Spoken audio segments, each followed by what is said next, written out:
Hello everyone, स्वागत है आपका एक बार फिर से मेरे यूट्यूब चैनल फार्मा संसार में। एग्जिट एग्जाम प्रिपरेशन के पॉइंट ऑफ व्यू से ये वीडियो काफ़ी इंपॉर्टेंट रहने वाली है, तो वीडियो को स्किप ना करें और वीडियो को अंत तक जरूर देखें। फर्स्ट क्वेश्चन है, पार्शियल और complete removal of top and bottom of tablet is known as capping, chipping, lamination and picking. तो पार्शली और कंप्लीट अगर रिमूवल हो रहा है टैबलेट का छोटा सा या फिर थोड़ी सी जगह से जो टैबलेट है वो रिमूव हो रही है, जब हम उसकी पंचिंग कर रहे हैं, कॉम्प्रेशन कर रहे हैं, ये कॉम्प्रेशन के टाइम पे ये प्रॉब्लम्स आती हैं कैपिंग की, चिपिंग की, लेमिनेशन की, पिकिंग की। ठीक है, तो अगर पार्शली और कंप्लीट रिमूवल हो रहा है तो उसको बोलेंगे हम कैपिंग। तो बाकी को भी यहाँ पर डिस्कस कर लेते हैं। कैपिंग में तो आपका हमने डिस्कस कर लिया। लेमिनेशन की बात करते हैं तो इसमें दो से ज़्यादा लेयर में टैबलेट टूट जाती हैं, जैसे हमारी राउंड टैबलेट है। पंचिंग की इसकी, ठीक है, पंचिंग के बाद की बात है तो 2 या 3 में लेयर्स में ये टैबलेट टूट जाना इज लेमिनेशन। नेक्स्ट है पिकिंग। पिकिंग के बारे में क्या कहे। पिकिंग जो है आपको यहाँ से समझ आ रहा होगा कि पिकड अप हो रहा है मटेरियल, जो है वो अपर पंच से पिक हो रहा है। ठीक है, तो अपर पंच में जो है मटेरियल चिपक जाएगा। टैबलेट पूरी ऐसी है, आधी टैबलेट जो है ऊपर चिपक गई, थोड़ा सा मटेरियल जो है ऊपर पंच में चिपक गया, तो पिकिंग हो गया। नेक्स्ट इज स्टिकिंग में क्या होता है कि आपके डाइवॉल्व पे जो है मटेरियल स्टिक हो जाता है, चिपक जाता है। चिपिंग की अगर बात करते हैं, चिपिंग में क्या है कि टैबलेट के एजेस वो ब्रेक डाउन हो जाते हैं। लाइक ऐसे कि अगर आपकी टैबलेट जैसे राउंड होती है तो इसके एजेस जो है वो ब्रेक डाउन हो जाएंगे। परंतु एक और बात इससे बनती है कि जो हमारे पास चिपिंग है वो प्रॉब्लम जब हम कंप्रेशन करते हैं तब तो आती है, साथ ही साथ जब हम प्रेसिंग कर रहे होते हैं उस समय तो आती है, लेकिन अगर उस पर अब कोटिंग हो रही है तो भी ये चिपिंग की प्रॉब्लम आ सकती है, या फिर हैंडलिंग के टाइम पे भी चिपिंग की प्रॉब्लम आ सकती है टैबलेट में। Next question, insulin is a polypeptide containing 21 amino acid, 31 amino acid, 51 amino acid और 41 अमाइनो एसिड। बहुत बेसिक सा क्वेश्चन है, पढ़ते आए हैं। इंसुलिन आपको पता है एक हार्मोन है जो कि हमारे पास पेनक्रियाज के लैंगरहैंस के बीटा सेल से हमारे को आइसलेट लैंगरहैंस के बीटा सेल से सिक्रेट होता है। तो यहाँ पर इसमें कितने अमाइनो एसिड होते हैं, तो पॉलीपेप्टाइड चेन है, आपको पता है 2 चेन होती है, ए चेन और बी चेन होती है। ठीक है, ए चेन में हमारे पास 21 अमाइनो एसिड होते हैं, बी में हमारे पास 30 अमाइनो एसिड्स होते हैं, तो टोटल हो गया हमारे पास 51 अमाइनो एसिड। तो ऑप्शन नंबर 3 इसके लिए करेक्ट रहेगा। इंसुलिन एक पेप्टाइड हार्मोन है जो कि बीटा सेल से पेनक्रियाज के आइसलेट ऑफ लैंगरहैंस से सिक्रेट होता है। इसमें 51 अमाइनो एसिड होते हैं, ये 2 चेन होती हैं। ए चेन के पास 21 अमाइनो एसिड होते हैं और बी चेन के पास 30 अमाइनो एसिड्स रहते हैं। Next question is medicated alcoholic liqueurs prepared by fermentation of raw vegetable juices with honey और जैगरी or curd। अगर हनी और जैगरी कोई भी हमारे पास जैसे रॉ वेजिटेबल है उसमें हम लोग हनी और जैगरी डाल देते हैं और उसकी फर्मेंटेशन कर देते हैं, तो हमारे पास मेडिकेटेड अल्कोहलिक लिक्वर्स प्रिपेयर होते हैं। तो यहाँ पर इसके लिए कौन सी स्टेटमेंट सही होगी? अर्का, अरिस्टा, असावा एंड अवलेहा।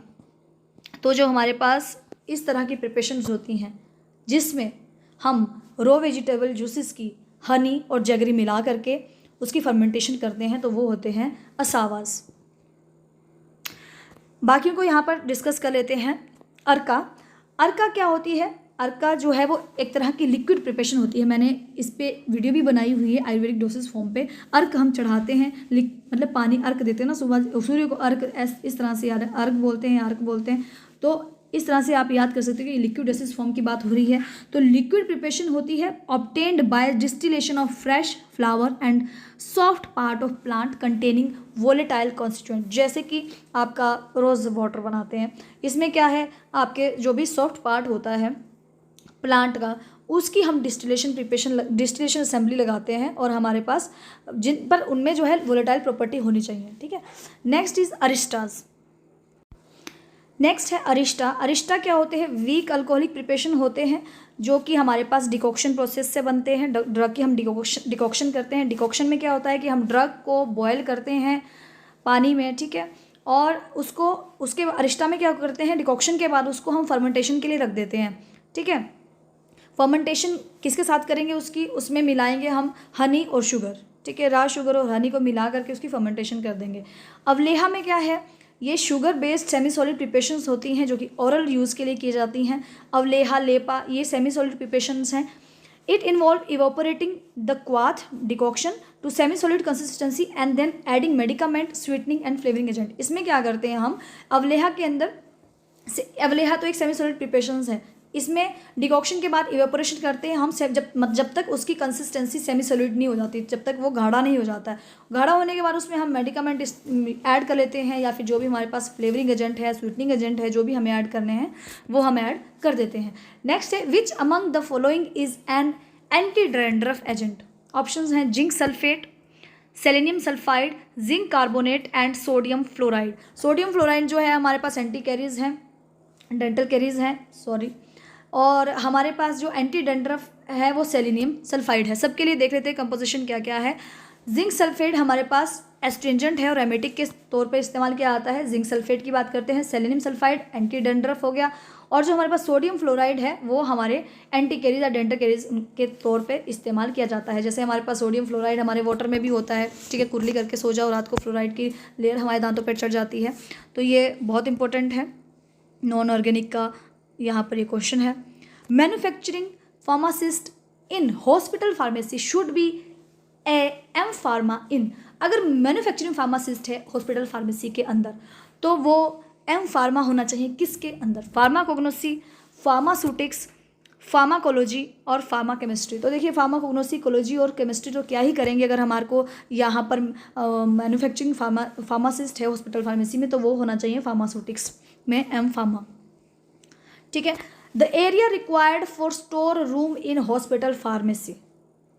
स्टोर रूम अगर हॉस्पिटल फार्मेसी में चाहिए एक फार्मासिस्ट को, तो आपने ये ध्यान रखना है कि अगर आप एज अ फार्मेसी ऑफिसर हो और आपको स्टोर रूम की रिक्वायरमेंट है तो आपको कितने स्क्वायर फीट की ज़रूरत है, 130, 250, 320 और 125। तो आपको 125 स्क्वायर फीट की ज़रूरत है एरिया की, अगर आपको एक स्टोर रूम की चाहिए हॉस्पिटल फार्मेसी के अंदर।